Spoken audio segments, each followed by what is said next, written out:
Hi, I'm Elizabeth at A Literary Princess. If you are new here, welcome. I have a PhD in English literature with a focus on Victorian women novelists, and as you might expect, I love to read. Today I have my favorite video of the year for you. It is my Victober TBR. If you don't know what Victober is, it means Victorian Literature October, and it is when we on BookTube spend the month of October reading Victorian literature. This is a very special Victober, the 10th Victober, and due to that there are 10 hosts, and I am one of them. Very excited to be one of them. If you want to know more about it and all of the challenges and our bingo card, I will link my announcement video down in the description box, and then that announcement video has links to all of the other co-host announcements. So, my TBR. It's overly ambitious as usual, but you know, why wouldn't it be? So let's jump in. Oh, for the first book, I actually don't know what it is yet because Melena's challenge is to spin a digital color wheel and pick a Victorian work that has a cover primarily featuring that color. So I have not spun the wheel yet, so we are going to do that, and then we will see if this works with anything that I have already planned. And I kind of hope it does.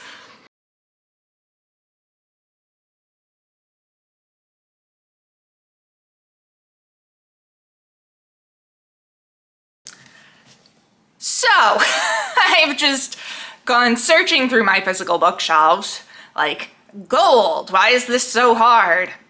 I found two possibilities.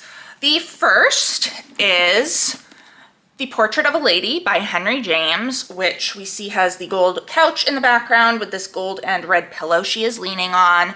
This is about the American heiress Isabel Archer, who has gone to England or to Europe to marry.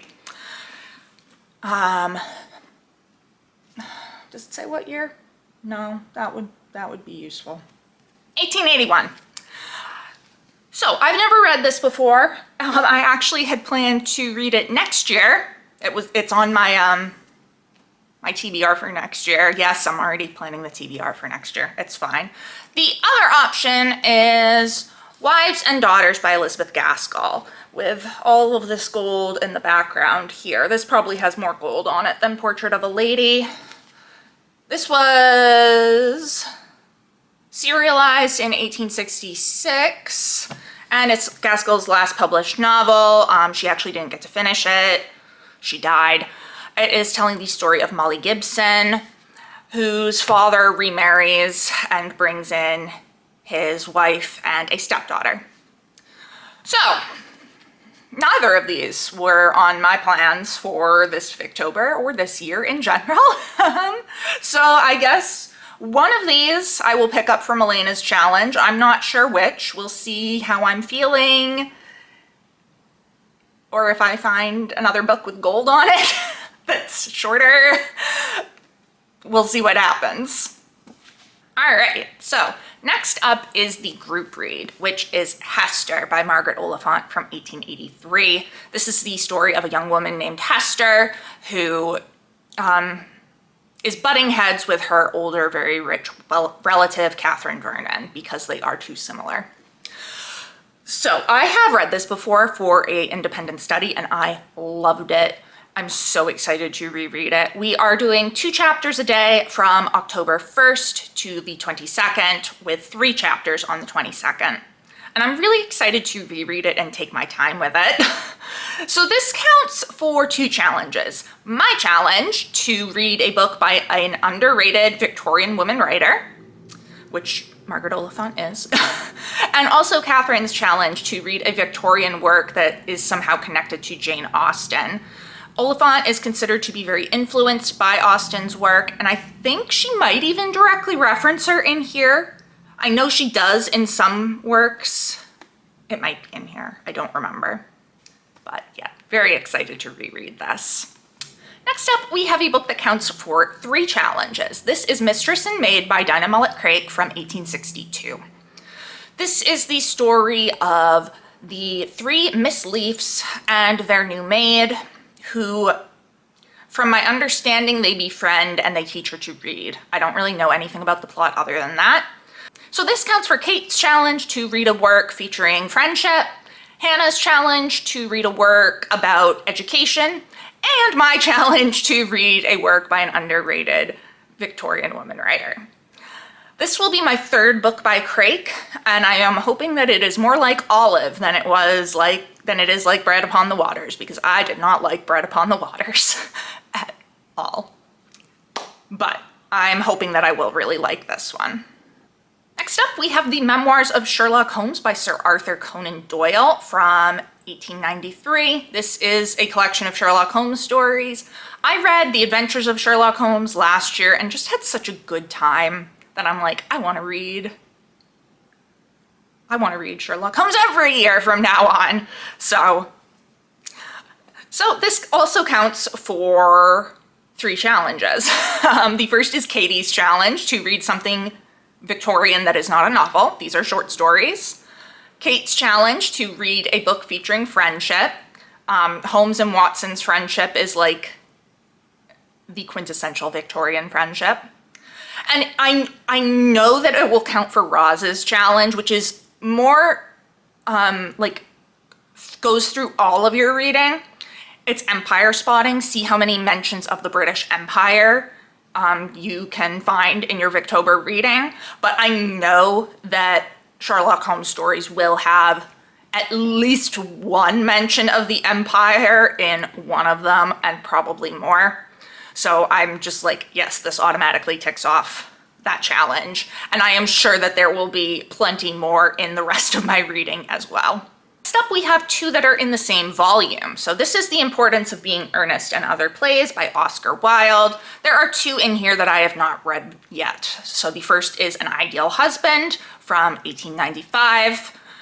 That will count for Katie's challenge to read something that's not a novel. And there is also Salome from 1893, which will count again for Katie's challenge and for Jess's challenge to read a work that is not set in the Victorian period. So it is a work of historical fiction. It is a retelling of the story of John the Baptist getting his head cut off. Good stuff. Yeah, so I've loved everything that I've read by Oscar Wilde. His other 3 plays that I read in here were so much fun, which I am expecting An Ideal Husband will be very similar to them. I don't know what to expect from Salome, to be perfectly frank, but I'm excited to find out. Next, we have The Vicar of Wrexhill by Frances Milton Trollope from 1837. This counts for 2 challenges. My challenge, obviously, and also Marissa's challenge, which is to read a work where somebody goes through a change in class status. So this is about a vicar who is trying to marry I believe a rich widow. So I don't know if he successfully changes his status, but he is certainly trying to. And he seems pretty shady. So I think this will be really fun. Me and Katie are talking about buddy reading this. So I'm excited to read something by Frances Milton Trollope. She is obviously Anthony Trollope's mother and a very early Victorian writer, as you can tell from the 1837 date. So yeah, I'm very excited to check her out. Next up, we have The Light Princess by George MacDonald from 1864. This is for Roy's challenge, which is to read a work of Victorian fantasy. I have read one book by George MacDonald before. It was The Princess and the Goblin. I read it as a kid and loved it. Also loved the animated movie that I feel like I'm the only person in the world that's ever heard of. I don't really know much about The Light Princess. I'm pretty sure it's more of a short story or like a fairy tale, so it probably counts for Katie's challenge as well. But I'm pretty sure, my understanding is that it's this princess like is not bound by gravity. Like she just can float away. So that should be interesting.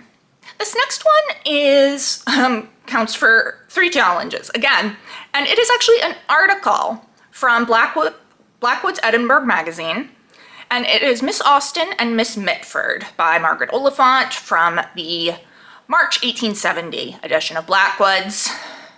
So this counts for Catherine's challenge of reading a work connected to Jane Austen. It is about Jane Austen. And Miss Mitford. I don't know Miss Mitford. I'll have to look into her. Counts for my challenge, underrated woman writer, and it counts for Katie's challenge because it is an article. I've read a lot of Oliphant's articles for my research, so I expect to enjoy this. And then finally is Mr. Harrison's Confessions by Elizabeth Gaskell from 1851. This is a short story. I have this lovely Victoria's Archives edition that I'm super excited to read it from. And this counts for Katie's challenge since it is a short story. And it could count for some other challenges. I don't know. I've never read it. What is this about? A guy named Mr. Harrison. Establishing a medical practice. Gossip among the unmarried women. Oh, he has a thing for the vicar's daughter. He's entangled in a series of romantic misunderstandings and matchmaking schemes. Fun, fun, fun. Oh, this sounds like it's gonna be a great time. This sounds like it'll be great. Yeah, it's very short, so I'm pretty sure I'll be able to get to it, even with some of these ginormous novels that I've got going. So that is my Victober TBR. We've got 4 novels, 2 plays, a short story collection, a short story, a fairy tale, and an article. Will I get to all of it? Unlikely, but I'm certainly going to try. So let me know down in the comments below, have you read any of these? What did you think of them? What are your reading plans for Victober? It has been great chatting with you. I will see you soon. Bye.